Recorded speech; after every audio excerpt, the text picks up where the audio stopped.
Hey guys, tonight we're stepping into the winding, grimy, occasionally romantic streets of 1700s Paris.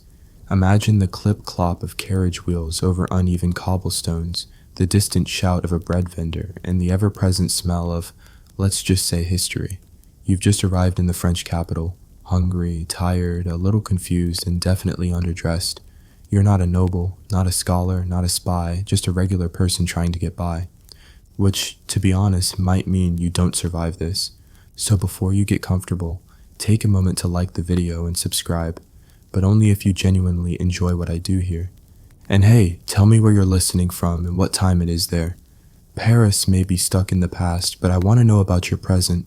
Now dim the lights, maybe turn on a fan for that soft background hum, and let's ease into tonight's journey together. You step down from the creaking coach and stretch your legs. The driver mutters something that may be a farewell or a threat, hard to tell, and whips the horses onward. Paris yawns before you like an overripe peach, rich, fragrant, and on the edge of collapse. The first thing that hits you? The smell. It's a pungent cocktail of chamber pots, butcher stalls, stale beer, and something floral? Ah yes, someone nearby is wearing perfume strong enough to choke a muskox. In 1700s Paris, that's not vanity, it's armor, because while historians still argue whether the average citizen bathed monthly or just annually, they all agree, the nose suffers. Your boots squish into something soft and unidentifiable. You glance down. It's better not to look, just keep walking. Buildings lean over the narrow streets like gossiping old women. Upper stories almost touch each other. They create a kind of tunnel, trapping the light and the stench. But there's life here, so much life. Children dash between legs and carts, dogs bark, and a group of men argue loudly over the price of a chicken. One is holding the chicken. The chicken appears to have opinions too. You're carrying all your worldly possessions, a cloth sack, a few coins, and a strong desire not to be eaten by rats. Paris has a rat problem. Big ones, bold ones, the kind that might unionize. You pass a cluster of buildings labeled Cour des Miracles, courtyards where beggars fake wounds, orphans rehearse sob stories, and the city's poorest citizens gather like shadows. The name sounds magical, but trust me, it's the opposite of Disneyland. Still, these communities have their own rules, their own order. You might want to stay on their good side. A man with a wide-brimmed hat and suspiciously few teeth offers to sell you authentic coins from the reign of Charlemagne. They're clearly made of wood. You politely decline. He shrugs and tries the next person. Navigating Paris isn't easy. Street signs, optional, maps, rare and mostly wrong. You might ask for directions, but locals enjoy sending newcomers in circles. It's practically a sport. You end up at the Seine. The river is lovely in theory, less so in scent. It serves as laundry basin, garbage chute, and sometimes, if you're unlucky, bathtub. Still, the bridges are charming. The Pont Neuf, ironically the oldest bridge in town, is lively with merchants, musicians, and one guy selling painted rocks as souvenirs. Near the banks, you spot women hunched over washtubs, slapping linens rhythmically while trading the day's gossip. One of them waves you away. She doesn't trust newcomers. She might be right. You follow a procession of monks carrying what appears to be a relic, maybe a saint's finger, maybe a well-preserved carrot, and realize you've wandered into a holy day. The crowd murmurs, bows, or steals bread in the distraction. The churches loom large, shadowing entire neighborhoods. Inside, candles flicker against cracked frescoes, and you catch the scent of incense, mercifully better than the street. A priest eyes you warily. You're clearly not a local. Maybe it's your confused face. Maybe it's the fact you're carrying your shoes. Eventually, you reach the hall, Paris's grand central market. Imagine a maze of food, fabric, wine, and half-shouted insults. A woman tries to sell you eels, alive. They wiggle in a basket like slippery rope. You say maybe later, she hisses. A mounted constable clops past, followed by two small boys mimicking him on hobby horses. The officer ignores them, his face set in permanent disapproval. You consider asking him for help, but think better of it. Paris police have a reputation for solving crimes by arresting the nearest loud person. As night creeps in, you start to worry. Where will you sleep? Do you have enough coin for food? Why is that goat staring at you? It's hard being new, but it's not impossible. The city may seem cold, but hidden warmth pulses beneath its chaos. Someone hands you a small candle. No explanation, just a nod. You nod back. It's the first kindness you've received. The sun sets behind Notre Dame's towers. The city changes color. Blues deepen, shadows stretch, and the bells toll with a sound that feels older than time. You find a quiet corner and sit back against a crumbling wall, candle flickering in your palm. You've made it through your first few hours in 1700s. Paris. Not bad for someone who doesn't even speak fluent cobblestone. And tomorrow? Well, that's when the real fun begins. Hope you like crowded inns. The candle in your hand burns low, the wax pooling like warm tears onto your fingers. Paris doesn't exactly turn off at night. If anything, it mutters in its sleep. Somewhere behind a shuttered window, someone is playing a cracked violin. A baby wails. A cat shrieks in a way that suggests it just lost a fight or started one. But you need sleep. The question is, where? Finding a place to rest your weary bones in 1700s, Paris is, let's say, an adventure. You're not a noble with a townhouse in the Marais. You're not a cloistered monk with a stone cell and a prayer schedule. You're just a broke outsider with a few coins and very low standards. Good, you'll need both. You wander down a narrow alley that smells mostly of cheese and regret. Overhead, a swinging sign shaped like a wooden duck announces L'Auberge du Canard Rêveur. The Dreaming Duck Inn sounds poetic, feels damp. Inside, the tavern is low-ceilinged and filled with smoke thick enough to chew. A man in the corner is snoring face first into a bowl of soup. Someone's dog, or maybe it's a feral raccoon in disguise, gnaws on a boot under the table. You approach the innkeeper, a woman with forearms like tree trunks and the unmistakable skull of someone who has seen every type of guest and hated most of them. You ask about a room. She squints at your face like it owes her money. Then she asks for coin. You hand over most of what you have. She nods once and jerks a thumb toward the stairs. No key, no formality. You're now the proud renter of the cheap bed, not a cheap room. A cheap bed. You'll be sharing the space with at least 4 strangers and an unknown number of rodents. Welcome to communal sleeping 18th century style. The room is narrow and smells like wool, wet boots, and unspoken trauma. The bed is stuffed with straw, not fresh straw. You poke it with one finger, it pokes back.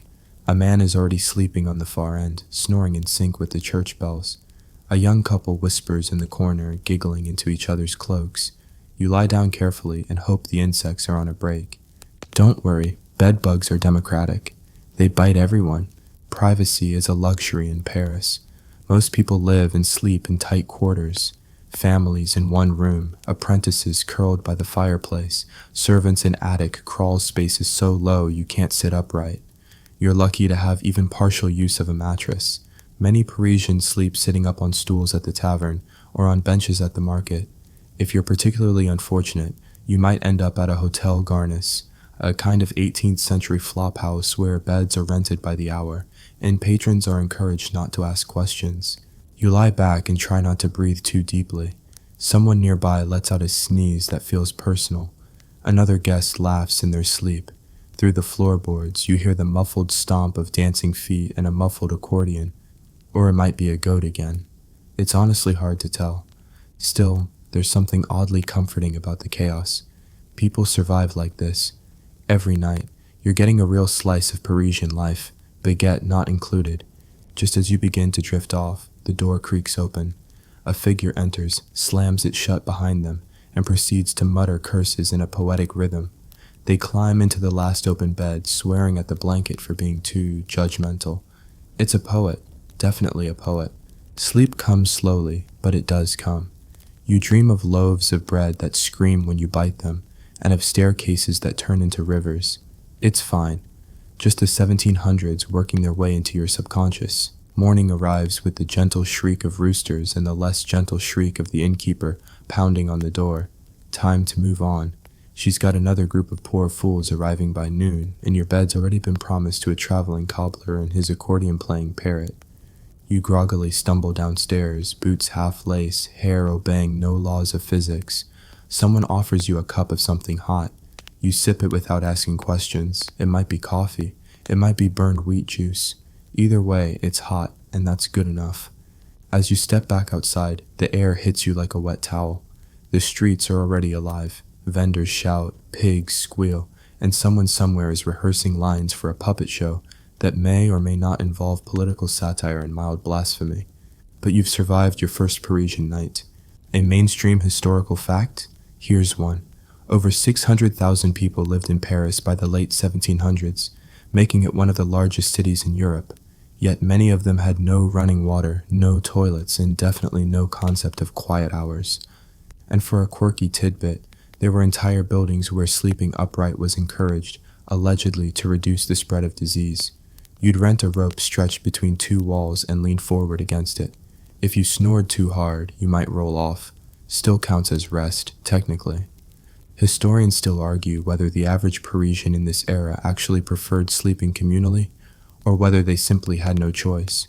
Either way, you've done it. Tonight you'll need to find somewhere else. Maybe a room above a bakery, maybe the hayloft of a barn, maybe you'll befriend someone with access to actual sheets.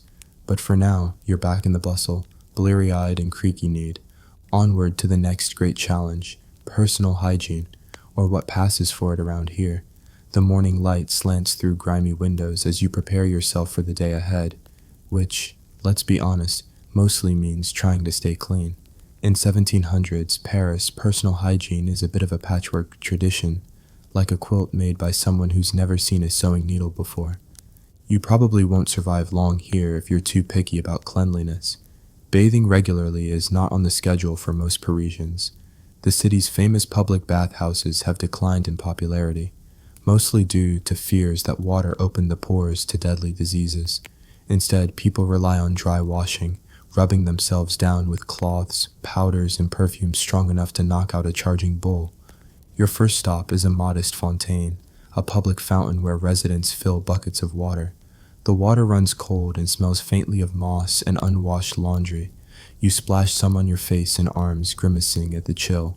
If you had more time and coins, you could visit a bain, a public bathhouse, but they're often overcrowded and a little sketchy in reputation. The streets themselves are a hazard to hygiene. Chamber pots are emptied out windows, which are conveniently positioned above narrow streets and alleys. So, if you're unlucky enough to be walking under one of these windows at the wrong time, you might find yourself the recipient of an unexpected shower. On the upside, the 18th century has given Paris some amazing innovations in personal care. For instance, powdered wigs are all the rage among the upper classes. These elaborate coiffures are so big and fluffy that they double as natural shelters for lice. Historians still argue whether the lice infestation was a small price to pay for looking like a powdered cloud, or a giant walking dust bunny. Either way, the smell of the powder often masks less pleasant odors. You notice a street vendor selling fragrant sachets, small pouches of dried herbs like lavender, rosemary, and rose petals.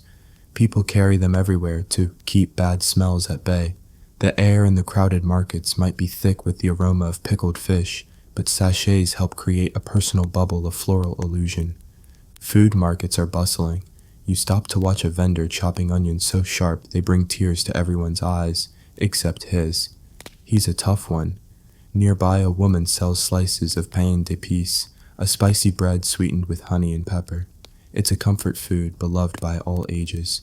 You buy a piece, hoping it will keep your spirits up while you figure out your next move. Speaking of food, meals in the 1700s. Paris are a whole other survival challenge. Most Parisians eat 3 meals a day, but what they eat depends heavily on class. The wealthy enjoy elaborate dishes, roasted meats, imported spices, and delicate pastries. For you, the traveler with limited coin, the diet is simpler. Bread, cheese, maybe some salted pork if you're lucky, and whatever vegetables are in season. You wander past a stall selling potage, a thick vegetable soup.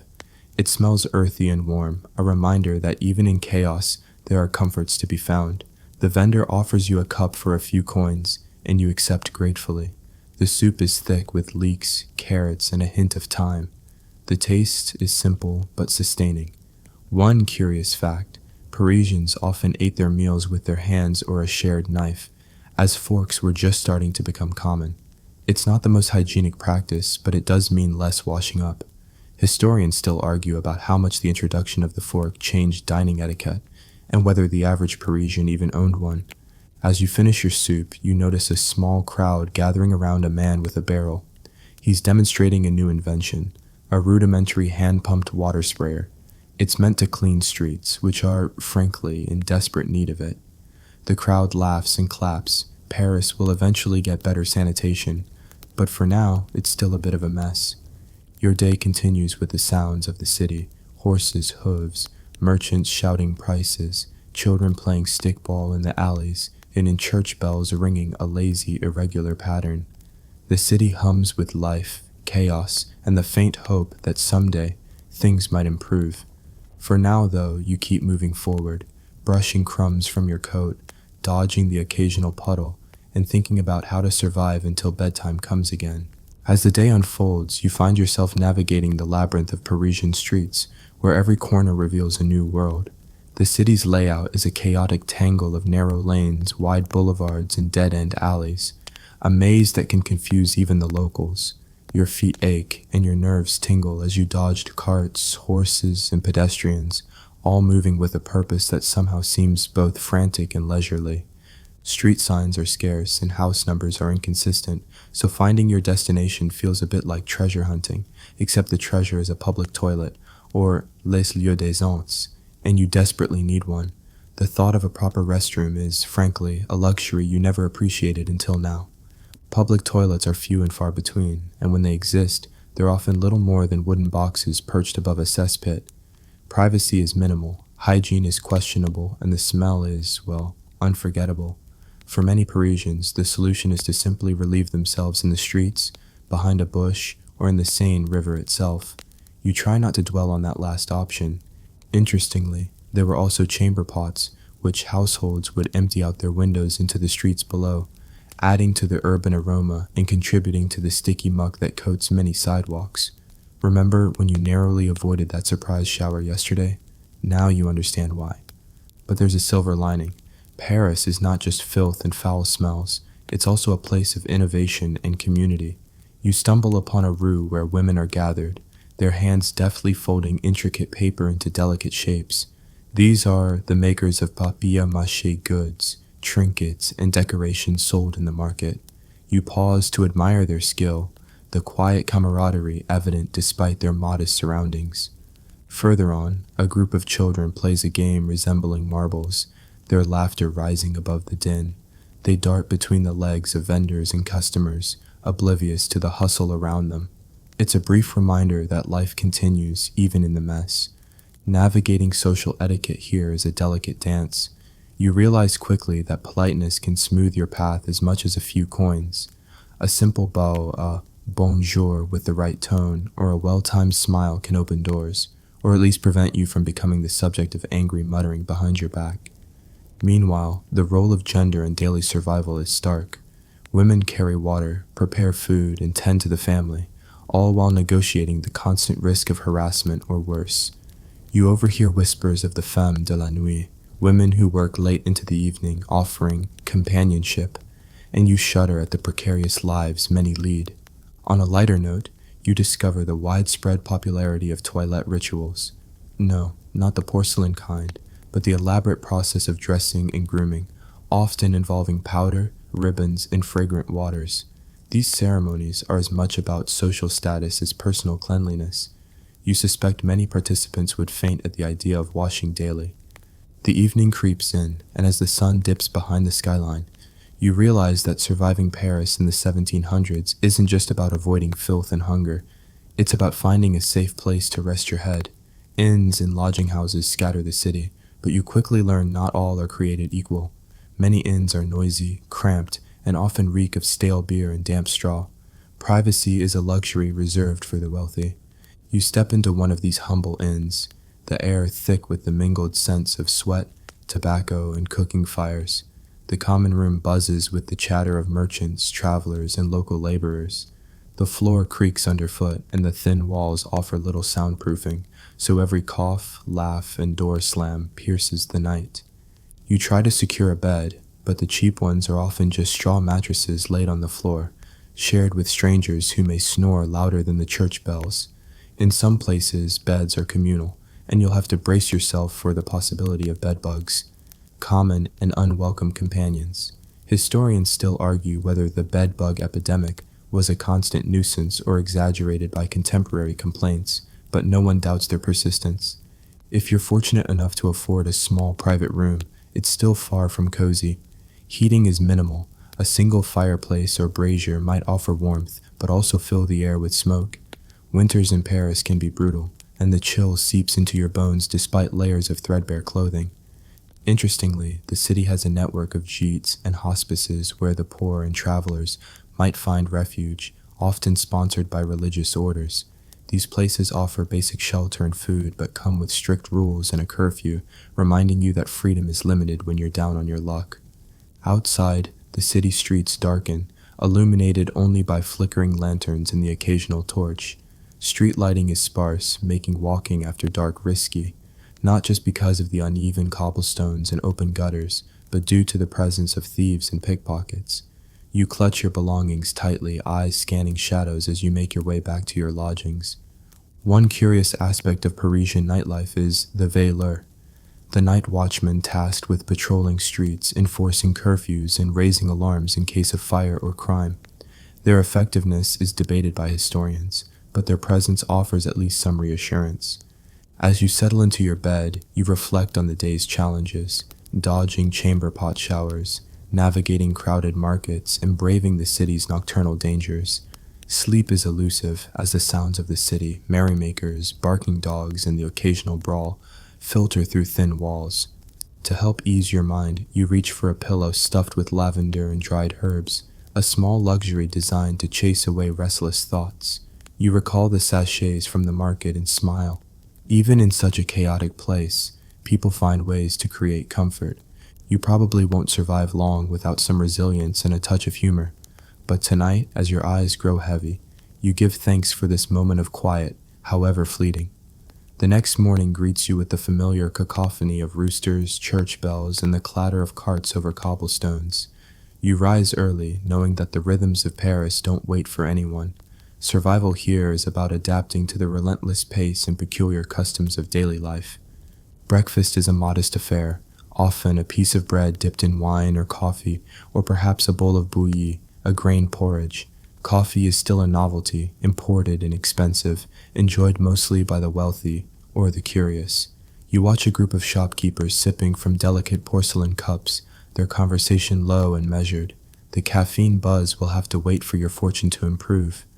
The markets come alive, bursting with colors and scents, fresh herbs, cured meats, fish flapping their fins in wooden barrels, and fruits piled high despite the seasonal limitations.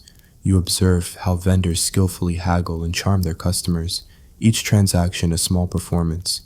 You're drawn to a stall selling confiture, fruit preserves made with honey or sugar, which has become more accessible thanks to expanding trade networks. Spreading this sweet concoction on bread is a rare treat and a sign of improving culinary tastes in Paris. Meanwhile, life in the kitchen is a lesson in survival and innovation. Firewood is precious, so cooking techniques often involve boiling or slow roasting to conserve fuel. You imagine the cooks bustling in cramped quarters, managing to create the rich smells wafting through the streets, even with such humble resources. In your wanderings, you pass by an apothecary's shop displaying dried herbs, powders, and strange bottles.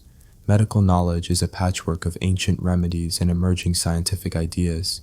Popular treatments for common ailments might include leeches, herbal poultices, or, oddly enough, applying a mixture of crocodile dung and honey to sunburns, something that sounds more medieval than modern, but was believed effective at the time.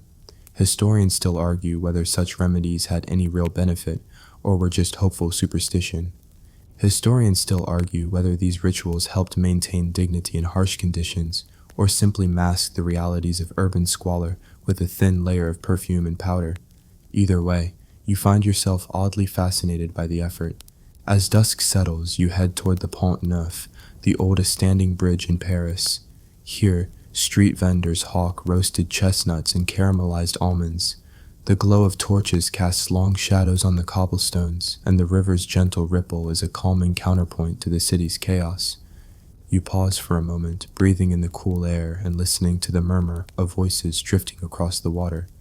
Despite everything, Paris is alive and strangely comforting.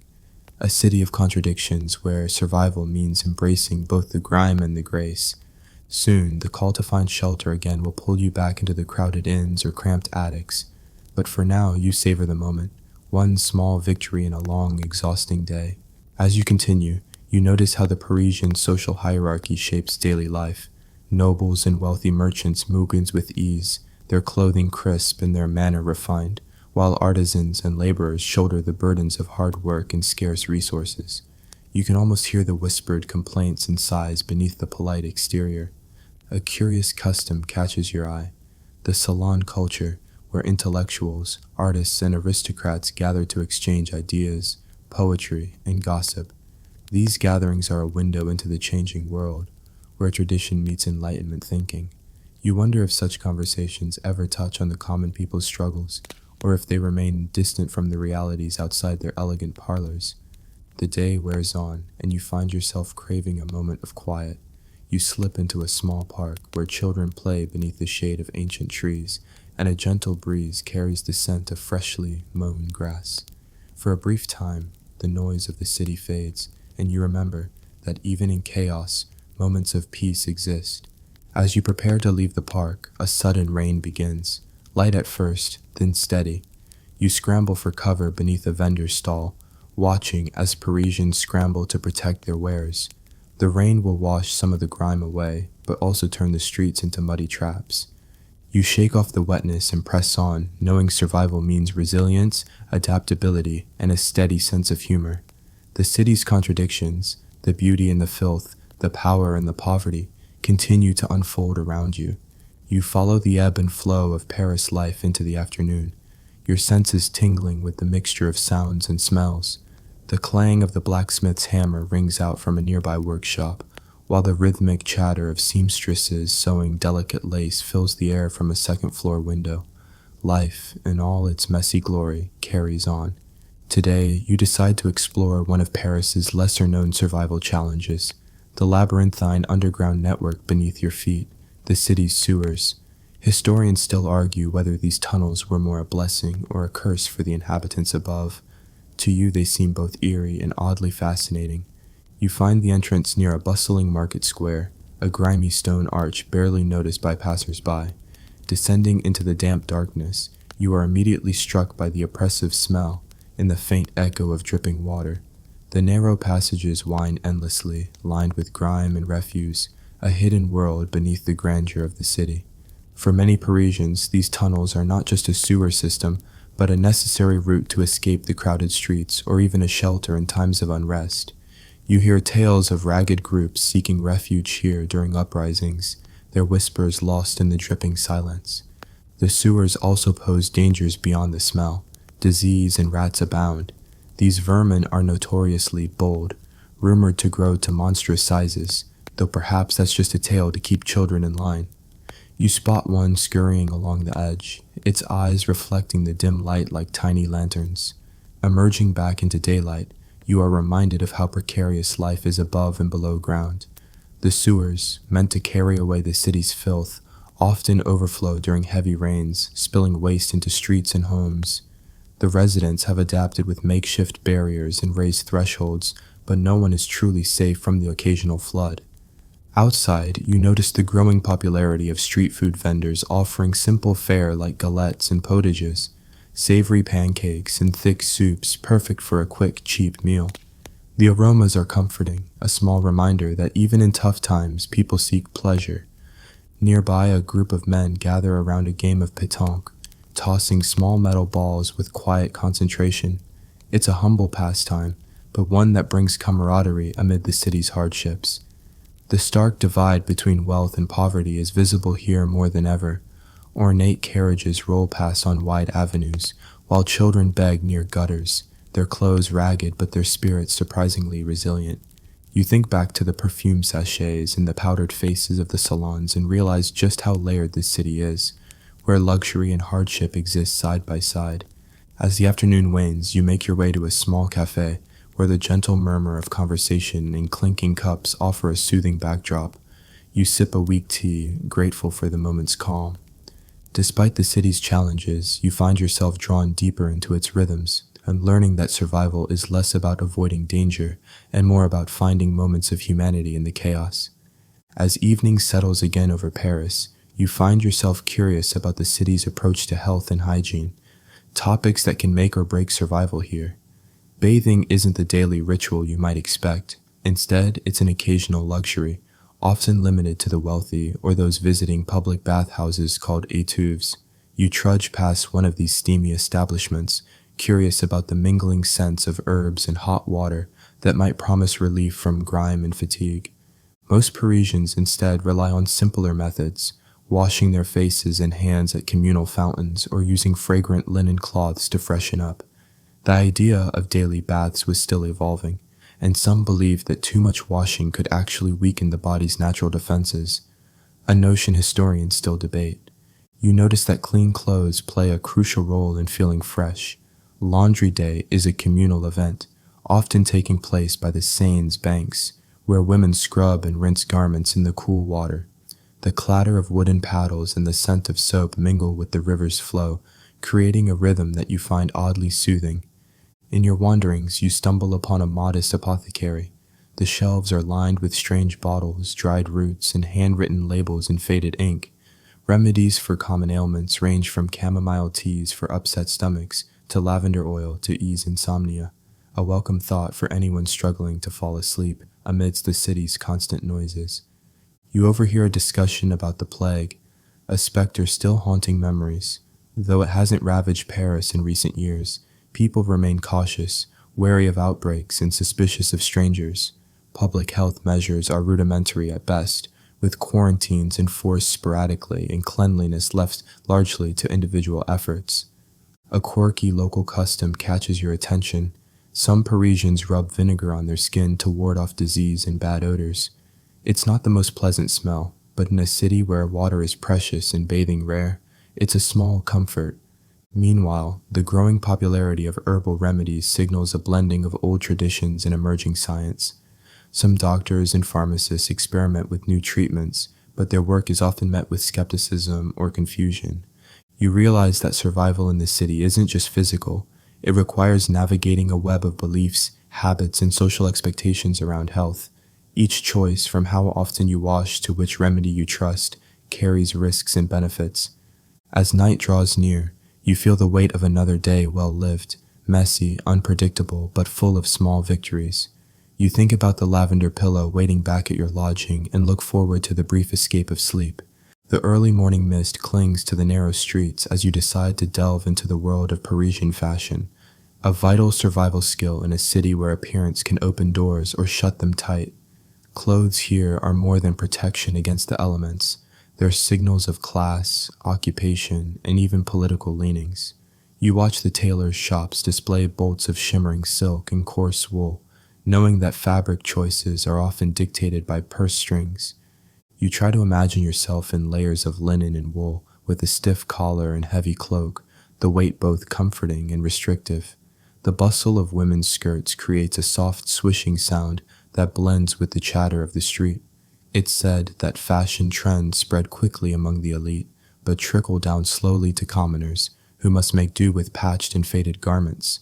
One curious trend you notice is the use of patches not just to mend, but to decorate clothes, sometimes in bright colors or elaborate shapes. This practice has sparked debate among historians about whether it was a practical necessity or an early form of self-expression. You stop by a milliner's shop, where hats of every shape and size vie for attention. For men, the tricorn hat is all the rage, a symbol of style and sometimes status. Women's hats range from simple bonnets to towering poof creations bedecked with feathers and ribbons, practical or ridiculous, depending on who you ask. As you observe, you notice the importance of shoes, not only for protection, but also for making an impression. Leather was expensive, so many wore wooden clogs or fabric slippers. Street mud and dust made this a daily challenge. A pair of sturdy boots could be a prized possession. A quirky tidbit: some Parisians believed that certain colors or accessories could ward off evil spirits or bring good luck. Blue ribbons were popular for this very reason, though skeptics laughed at such superstitions. You remember the perfume sachets and wonder how much effort it takes to maintain such an appearance in a city so prone to dirt and disorder. Historians still argue how much clothing styles influence social mobility or simply reinforce existing class divisions. Fashion isn't just about vanity here, it's about survival. Dress poorly, and you risk scorn or even suspicion. Dress well, and doors might open to better food, safer lodgings, or friendly company. As you turn away, the sun climbs higher, promising another day of navigating the city's many layers, where every thread you wear is a small shield against its unpredictability. The afternoon light filters softly through the tall windows of a bustling Parisian bakery, where you decide to explore the city's culinary scene, a crucial part of surviving and savoring life here. The aroma of freshly baked bread is irresistible, mixing with hints of roasting chestnuts and spiced pastries. You watch bakers work with practiced hands, folding dough and sliding loaves into hot brick ovens that glow red with heat. Bread is the cornerstone of most Parisians' diets, simple, filling, and often the only consistent meal. You learn that the government regulates the price and quality of bread carefully, knowing how vital it is for social stability. Yet the quality varies greatly, with the poor often forced to buy stale or coarse loaves. You try a small piece of pain de campagne, a rustic country bread with a thick crust and chewy crumb. It's humble but satisfying. For a special treat, you might find a flaky croissant, though these are more common among the wealthy. Sweet treats are a rare pleasure. Pastry shops offer tartas filled with apples or cherries and sugar-coated beignets, fried dough that melts on the tongue. These delicacies are enjoyed mostly during festivals or special occasions, but remind you that even in hard times, people seek moments of joy. The cuisine is a mix of local tradition and exotic influences brought by merchants from distant lands. Spices like cinnamon, nutmeg, and cloves hint at the vast trade routes feeding Paris's appetite. Historians still argue whether these exotic flavors truly reached common tables or remained luxuries of the elite. A quirky note: some Parisians believed eating certain foods could influence personality or health. Carrots for clear eyesight, onions to ward off illness, or chocolate to lift spirits. Whether this was true or just hopeful thinking is still debated. You also learn about the rise of cafes, social hubs where ideas flow as freely as coffee. These places offer a refuge for the curious and a chance to escape the demands of daily survival, even if only for a brief moment. As the day wears on, you find yourself savoring not just the food, but the experience. Watching families gather, lovers meet, and strangers share a laugh over simple meals. Survival here is about more than just nourishment. It's about savoring the small pleasures that keep the city's heart beating, no matter how tough the times. Twilight settles over Paris as you shift your focus to the city's nightlife and entertainment, a crucial factor in surviving the long, sometimes lonely evenings. The streets grow quieter, but the taverns and theaters begin to buzz with activity. You follow the lively chatter and soft strains of music spilling from a nearby cabaret, curious about the role such places play in the lives of Parisians. Taverns offer more than just drink. They're vital social spaces where news is exchanged, alliances formed, and worries momentarily forgotten. You slide onto a worn wooden bench, taking in the smells of spiced wine and roasting meats. Here, laughter is as important as the beverage itself, and you find the convivial atmosphere oddly comforting. Street performers add to the night's charm, jugglers, puppeteers, and musicians weaving their talents into the city's fabric. These entertainers survive on tips and fleeting applause, their art a humble but crucial means of making ends meet. You overhear a lively debate about the latest play at the Comédie Française, Paris's premier theater. It's said the actor's dramatic flair can lift spirits even when the city outside feels heavy. Historians still argue whether these performances offered true escapism or reinforced social norms. A quirky tidbit: some taverns employed professional hecklers to keep performances lively or to challenge actors, a strange but beloved tradition. Imagine being paid to jeer politely in the dim light. Meanwhile, street lighting remains rudimentary, with flickering lanterns barely holding back the darkness. The shadows seem alive, and you sense why many Parisians prefer to stay indoors after nightfall. Yet, the nightlife offers its own kind of safety. Crowds and noise deter petty crime, and the warmth of a crowded room can stave off the chill of damp stone walls. As you sip your last drop of wine, you realize that these evening rituals are more than distractions. They are lifelines, weaving together the city's diverse inhabitants into a shared experience, one of hope, resilience, and yes, occasional folly.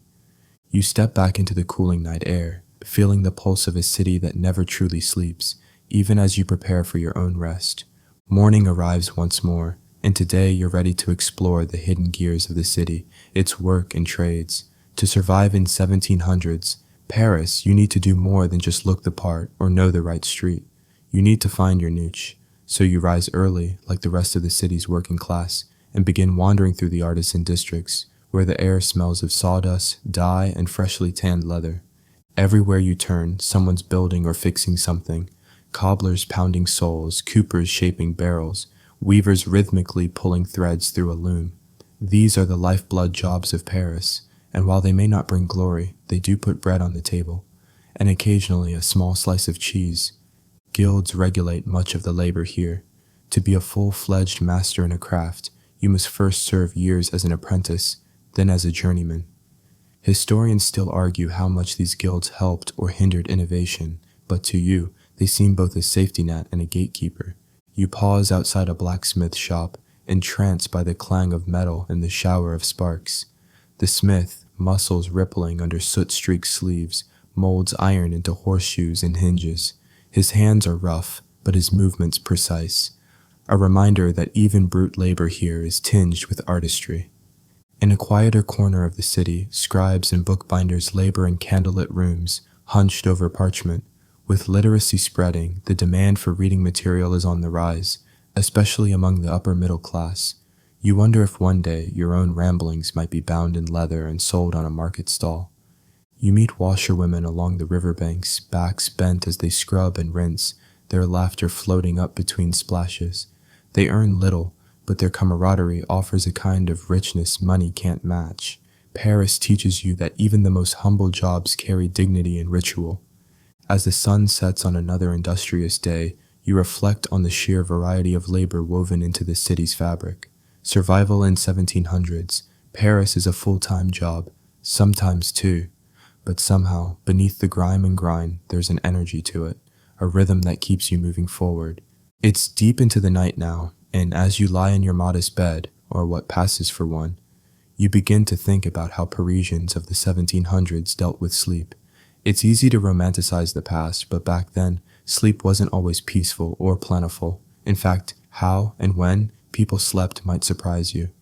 First off, the beds. If you're lucky, you're in a straw-filled mattress tucked into a wooden frame, draped in a heavy wool blanket. If not, maybe it's a shared straw pallet on a cold stone floor.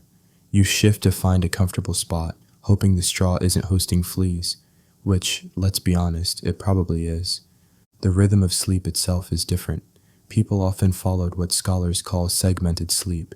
You'd go to bed not long after nightfall, sleep for a few hours, wake around midnight, then sleep again until dawn.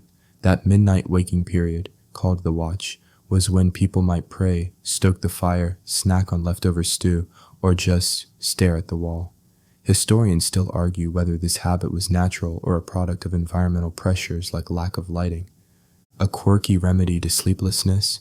Some Parisians believed warming a brick in the fire and placing it under your bed helped soothe restlessness. Others whispered about herbal pillows filled with lavender or chamomile. And then there were the fringe folks who claimed moonlight caused bad dreams and insisted on thick shutters. Noise is another matter entirely. Paris doesn't go silent at night. You hear clanging carts, distant arguments, barking dogs, and the occasional drunken song drifting from a nearby tavern. And of course, there's always the bell of Notre Dame echoing through the silence like some ancient metronome. Privacy is rare. If you're poor, you're likely sharing your room, and maybe your bed, with family members or strangers. Sleep becomes a communal activity, not a private retreat. You shift awkwardly as someone nearby snores like a dying bagpipe. The wealthy, of course, fare better. Their feather beds are elevated to avoid drafts, and some even employ servants to warm their sheets. Their rooms glow with candlelight and tick softly with ornate clocks, yet, oddly, they often report the same trouble sleeping. Turns out insomnia was not classist. Dreams hold deep meaning here. People speak of them as messages, warnings, or even divine insights. You overhear a neighbor recounting a vision of a fire that later came true.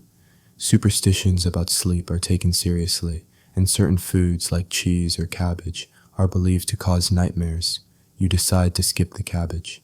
So as you lie there, blanket pulled tight, trying to ignore the squeak of rats in the walls, you begin to appreciate the rituals people build around rest. Sleep in 1700s. Paris isn't just an escape, it's a negotiation with noise, discomfort, and myth. But eventually, as your eyes grow heavy and your breath deepens, you understand something simple and universal. Even in a noisy, lopsided, flea-ridden bed, rest finds a way. Morning again, and with it, the peculiar rituals of fashion and hygiene. If you're going to survive Paris in the 1700s, you'd better look and smell presentable. But as you shuffle over to the basin and splash your face with frigid water, you quickly realize that clean is a relative concept here. Soap exists, yes, but it's often harsh and heavily perfumed to cover the fact that bathing is occasional. Public bath houses still linger in memory more than reality, and most Parisians settle for strategic wiping with a damp cloth. A full bath? That's a rare, risky luxury. Many believe soaking too often opens your pores to disease. Historians still argue whether this belief originated from faulty medical texts or simply from the trauma of frigid bathwater. To freshen up, you might dab a bit of rose water behind your ears or chew on parsley for breath that doesn't offend. The truly fashionable carry scented handkerchiefs and small pomanders, little balls of herbs and spices you can sniff when a foul stench threatens to collapse your composure. Clothing, on the other hand, is where Paris truly shines. You dress in layers, a linen chemise, stays or corset, petticoats, stockings, and finally a gown or breeches. Everything ties, buttons, or laces, no zippers, no elastic, and definitely no shortcuts. Putting it all on feels like assembling a wearable puzzle. A quirky tidbit, some women glue small patches of black silk, called mouche, onto their faces to cover blemishes or to flirt silently. One near the mouth, passionate, near the eye, mysterious. You give it a try and immediately feel 8% more dramatic. Shoes are heeled, stiff, and unforgiving, and wigs, powdered and perfumed, they crown the heads of nobles and upwardly mobile merchants alike. Wigs are status symbols, but they're also itchy and at times home to lice. One wag in your lodging house refers to his as Chateau Scratch. Fashion isn't just vanity, it's survival. Appear too shabby and you're treated like a beggar. Dress too grand and you might draw the wrong kind of attention. It's a tightrope walk between visibility and safety. You spend an inordinate amount of time adjusting your cravat in a cracked mirror. Even tradespeople take care to present themselves neatly. A clean apron, a fresh ribbon in the hair, polished shoes if possible. Everyone is performing a version of themselves, hoping to climb one rung higher, or at least not fall. As you step out onto the street, you're struck by the color and contrast. Beggars in patched cloaks huddle beside aristocrats in gold-trimmed coats, both stepping over the same puddles, both squinting against the same morning sun. In Paris, fashion is both armor and mask. You tug your coat tighter, smooth your collar, and head into the day's chaos. If you're going to make it through this city intact, you might as well look good doing it, even if you haven't bathed in a week. And now, at last, we come to the final stretch of your Parisian survival guide, avoiding death in ways both ridiculous and terrifying. You've already dodged chamber pots, navigated bread riots, and faked your way through conversations about wigs and cheese taxes, but staying alive in 1700s Paris? That's a full-time job with no paid leave. First, let's talk infrastructure. Paris is a city of charm, yes, but also of crumbling staircases, wooden tenements packed like kindling, and open flames on every floor. Fires are frequent, and the fire brigade? More bucket and hope than reliable force. Historians still argue whether the city's layout caused more fires than it stopped. You, for one, sleep with your boots by the door. Then there's the Seine. It's beautiful from afar, with little boats bobbing beneath arched bridges, but fall in and good luck. The current is swift, the water filthy, and the idea of a lifeguard? Not invented yet. And the bridges themselves, built for charm, not safety. You grip the railing a little tighter every time you cross. Disease lurks behind every unwashed corner. Typhus, smallpox, syphilis, take your pick. A scratch could turn septic. A cough could mean your days are numbered. Doctors? They're out there, but most are better at diagnosing your humors than actually curing you. One recommends leeches for your headaches. You politely decline. And yet, somehow, amidst all this risk, Parisians live boldly. They laugh loudly in taverns, argue with vendors, sing in the streets after too much wine. Life is short, and they know it, which makes them savor every bite, every joke, every moment of sunshine. You overhear an old man on a corner declare, "You die once, but you live every day, if you can afford it." A bit cynical, maybe, but not wrong. Even beggars joke about death, calling it the last unpaid bill. One fringe ritual that stands out: some neighborhoods ring bells when someone dies, not out of mourning, but to signal the soul's release. You hear it once at dusk, a low, echoing clang, and it makes you pause, not out of fear, but recognition. There are no guarantees here, no safety nets, just you, your wits, and whatever charm you can muster. But somehow, that makes each new dawn feel like a small miracle. You step out one last time, past the vendors, past the cat with half an ear, past the woman selling pastries from a cart held together with twine. Paris is still dangerous, still dirty, still absurd, but it's yours now, fleas, fashion, and all. And as the bells toll faintly over the rooftops, you feel not fear, but gratitude. You made it. The city dims, and so do your thoughts. Paris, in all its clatter and clutter, softens now. The cobblestones blur into warm gray. The voices of merchants and mothers fade to a hush, like distant waves retreating from the shore. Even the bells of Notre Dame seem to slow, their chimes rounder, softer, laced with twilight. You rest your head. The candle flickers lower. The wooden bed creaks gently beneath you, its old frame now oddly comforting. You made it through the alleys and arguments, past powdered wigs and whispering ghosts, through chamber pot peril and the sweet, quiet rituals of a city always on the brink of brilliance or disaster. But now none of it matters. Not the wigs, not the prices, not the danger. Just the quiet. Your breaths deepen. The night wraps itself around you, a quilt of silence and fading memory. Even the rats, even the gossiping neighbors seem to hold their breath for a moment. You're no longer a visitor or a survivor. You're just resting. And as the moon finds your window, silver and slow, it feels as if Paris itself is exhaling, letting you go, letting you drift. You are safe. You are still. You are home, if only for tonight. Sweet dreams.